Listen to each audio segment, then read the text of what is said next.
Silicon ಸಿಟಿಯಲ್ಲಿ ಕ್ರಿಮಿನಲ್ಗಳ ಅಟ್ಟಹಾಸ ಮುಂದುವರೆದಿದ್ದು, ಇದು ಮುಂಜಾನೆ ರಾಮಮೂರ್ತಿ ನಗರದ ಟಿಸಿ ಪಾಳ್ಯ ಮುಖ್ಯ ರಸ್ತೆಯಲ್ಲಿ ಯುವಕನೊಬ್ಬನನ್ನ ಮಾರಕಾಸ್ತ್ರಗಳಿಂದ ಕೊಚ್ಚಿ ಭೀಕರವಾಗಿ ಹತ್ಯೆ ಮಾಡಲಾಗಿದೆ.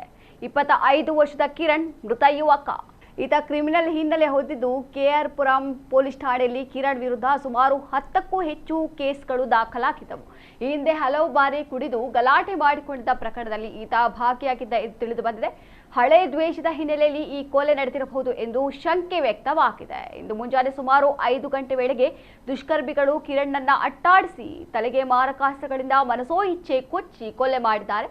ರಸ್ತೆಯಲ್ಲಿ ಕಿರಣ್ ರಕ್ತದ ಮಡುವಿನಲ್ಲಿ ಬಿದ್ದು ಮೃತಪಟ್ಟಿದ್ದಾನೆ. ಸದ್ಯ ತಲೆಮರೆಸಿಕೊಂಡಿರುವ ಆರೋಪಿಗಳ ಪತ್ತೆಗಾಗಿ ಪೊಲೀಸರು ಬಲೆ ಬೀಸಿದ್ದಾರೆ.